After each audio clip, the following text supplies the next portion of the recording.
avec petiouge madoa trigger avec zoe no mate ke no sunu se edine we awe mama e ma ya gwo na gwo e ma ya gwo na gwo o mo wata wege ya wa kan abumode e mo boji he bumode o ga yin bumede ra una za bumode I take e but arere mi awari e menuta ya wa e ma ya yin he gugun okerie ara do fi werie eke fancy men ahin e fancy men ahin yes ma ya wa mu ma ya me right na ya gbina no ma na hu e mo e bagbon na so ko pa no na la wowo ni ma e be agbini gbine bie so na gbini gbina ni ma na be gbini gbina na ni ave hon ma be yatie kaka ave we uwese age gbini gbina na miewe na we na iye ku we ona ku we ba sunu ani aka wo meme ya kin so agba no la wowo na egun mewe se ni se ma je bagbon eri mage Mr. Akobe gian wedo kaka boteme khirema ode we na do kaka boteme khirema wese rudenu na eno wan usene na ri mwewu na dayi usene no ri dolevo uyi imani bugogo ne o ma be ni meje o ja me gogo ne ige ikwota we ni ge gogo iwa we imena mieja we fe iwa pi wa we yege so kon pa no la o baba emi soro ni no wan ri gbera ni no wan ri u edene no salobu agbo oru ne efe no saya wuwe edene na eri efe no ifo variana adega na mi una da ise baba no da ami efe ne fo wagbon so kon pa no saya we pa Ajebo don come out to say this matter where they happen for this Edo industry not too much. People they bend mouth, they don't want to talk the truth. He say because they don't want to talk truth because they want to monetize their page. He says so he want come out now maybe he can't talk the truth and maybe he can't advise you now say this matter not too much. This thing don't pass Joromi. They not fit take this nonsense again for social media. Hello everyone, welcome back to my YouTube channel. If you never subscribe, may you go subscribe so that you go to hear many ogbonge news where they come out for here. Thank you so much for coming around again and God bless you. My darling, Mona, help me share this video. Mona, let this video go viral. Thank you. Bye. Avec petiouge madoa trigger avec zoe no mate ke no sunu se edine we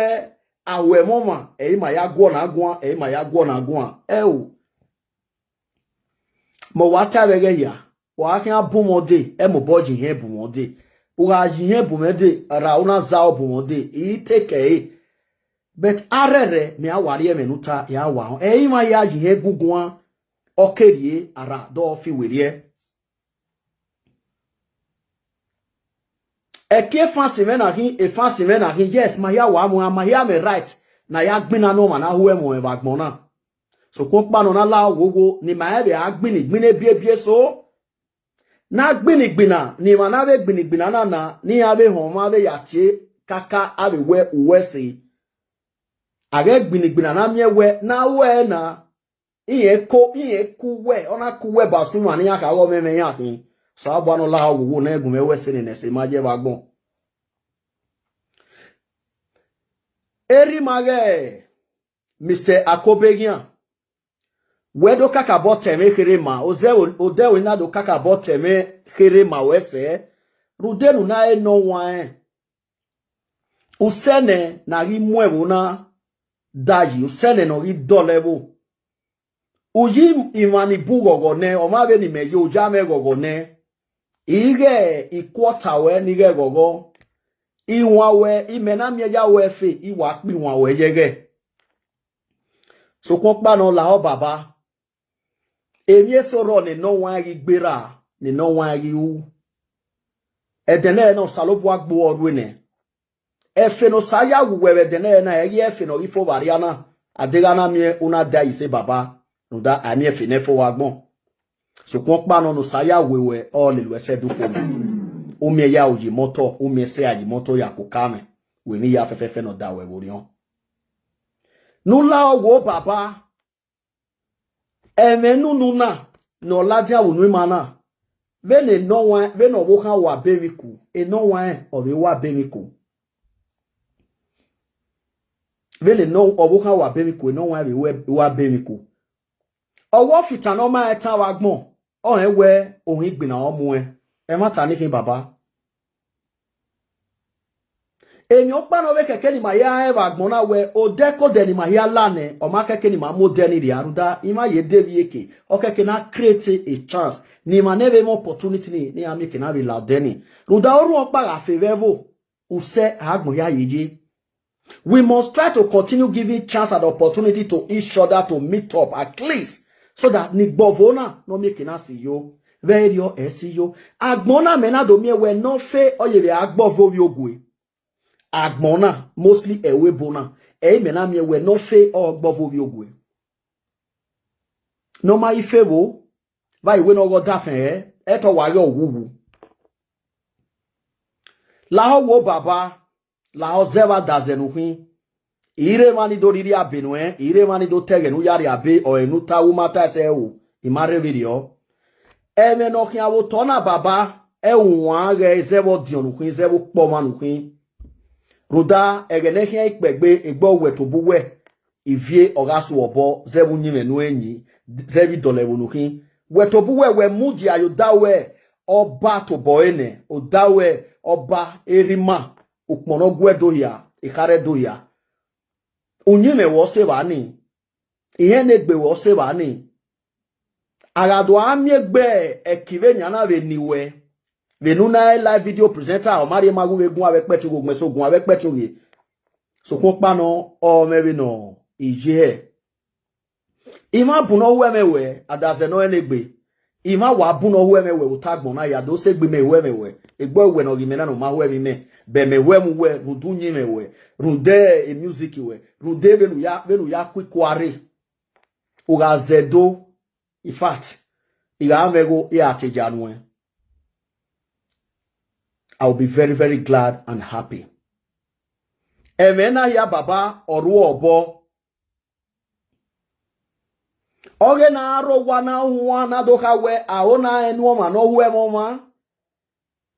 Awi moya ni ware we bo moya ni redo ya wa akobe ya wa de base i mini akobo me ho ma se o baba edo we a titine a re mi u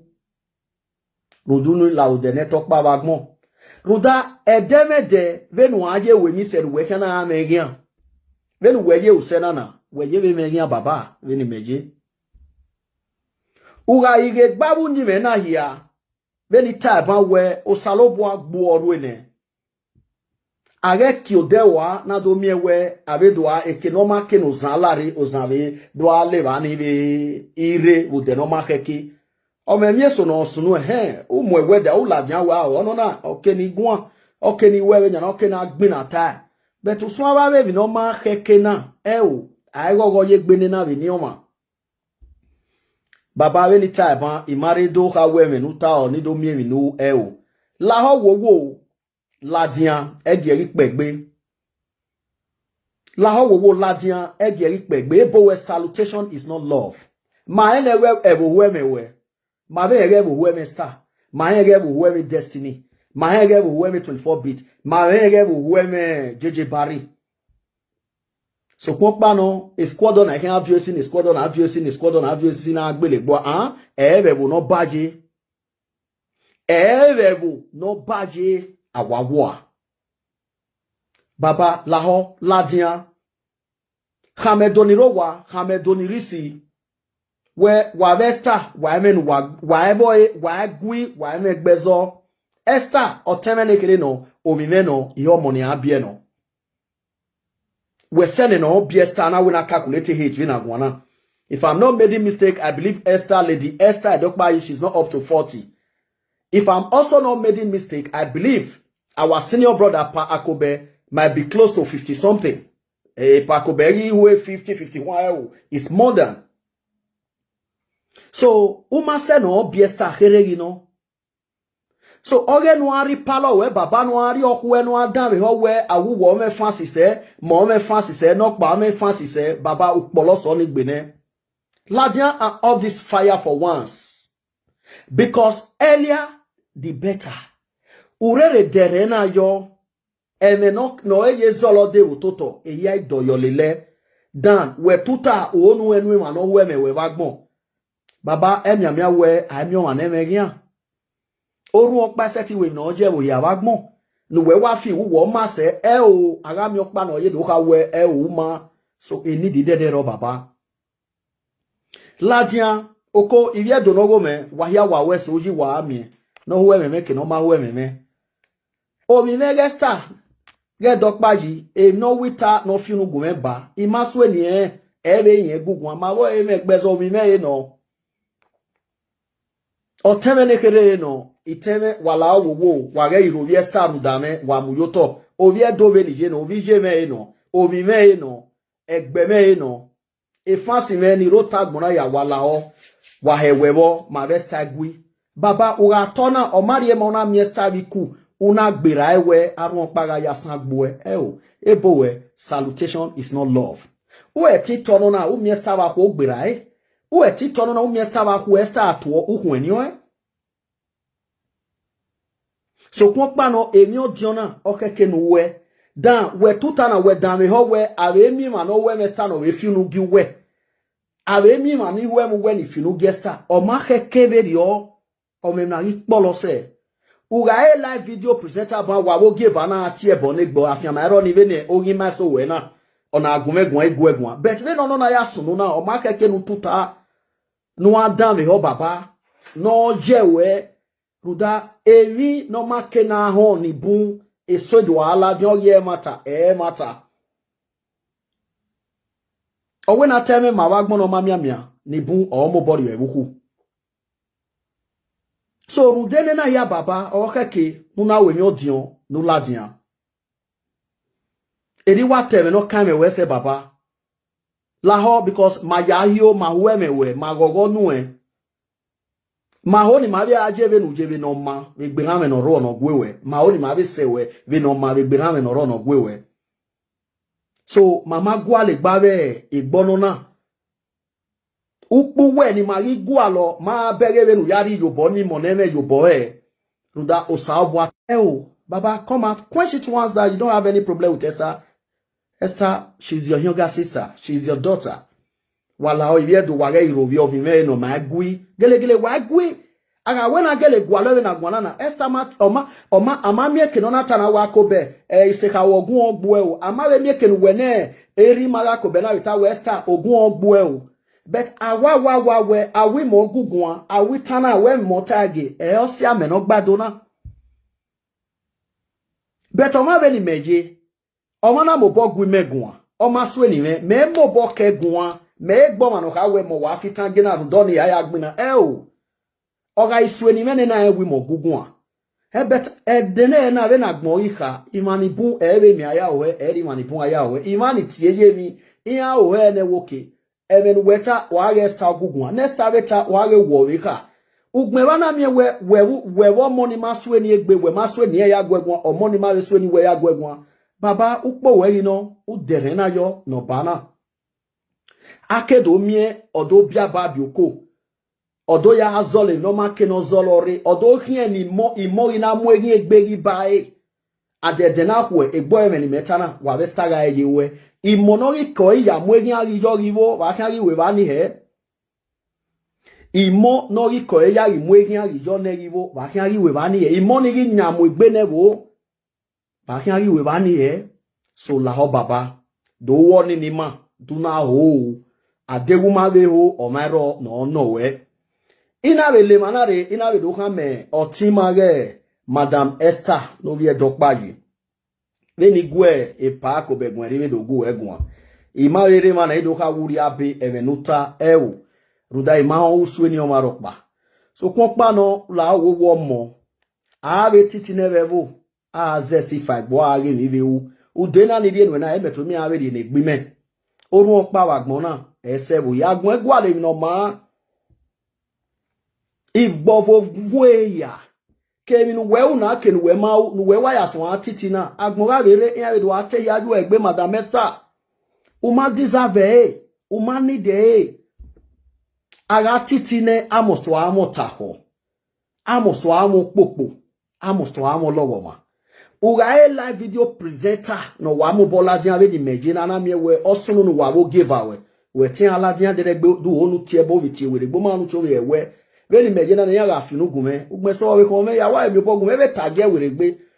inu ni atagi me mi obo ya teni gian because you get where in my ni o be na we magun e do tokpa ma ya we tokpa ma ni we sin ai mi ya no we give ho no he mi na tamu we e we kan we do ave ipo pegbe yi we ne madam Esther dokpa yi we do a hi egbe yi o a kan you see amos to me temptation amos to me otani eke amos to me ogie well, I can't dag mu where I give it, and then we no bono boy, we no kia. When a dag mu where you na, esta dog by ye, I am a where we car, I am a where we do. Okay, where I'm your and all you tango, egwan, I'm your mother boss anywhere. Well, I in already on your can work more salobo where salobo take a de virabie, and my wovie, my woo. Continue, move on. Continue, move on. And a yamimata mama, yas your yeke. E soro no do abia o afio to no bie ma bagbon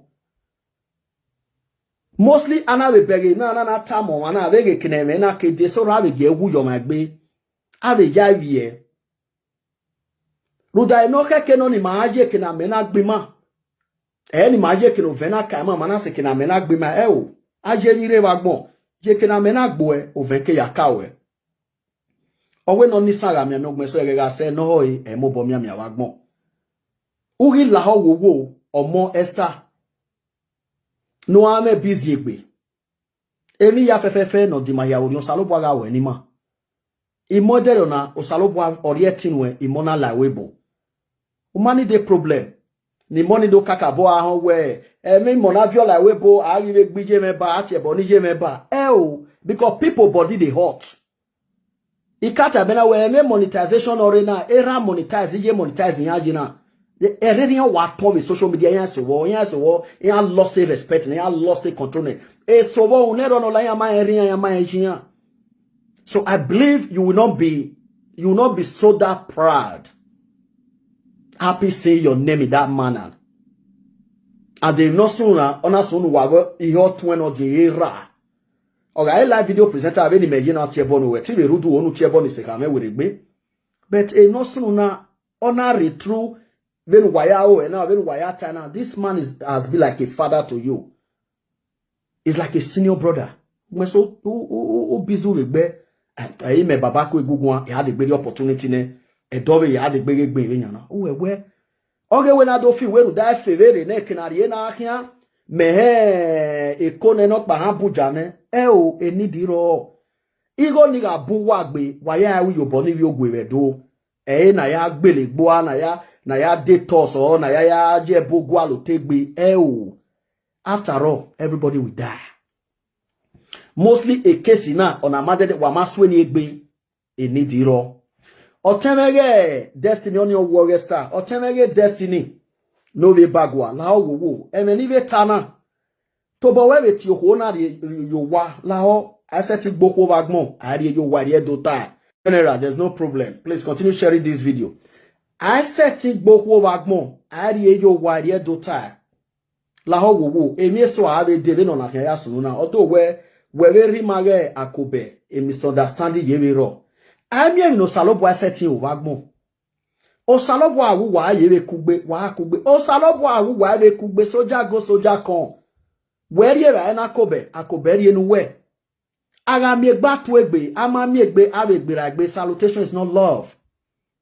Ege soro otwena ana ya tu egbana mu ya tu egbe ege ni ugbeso igo we wi oma o mama gbon wi oma ba gbon e o to ya what na mu dia kun ni ugbeso ama iwewe na gbona no salobua oju wa bone ojeri maga ko bobone we ni destiny no mo sareju wa bone ba je gbo ve gbe bana ba je gbina bana ve zo ana ye zo ve ko no ma fo ena destiny la wo ti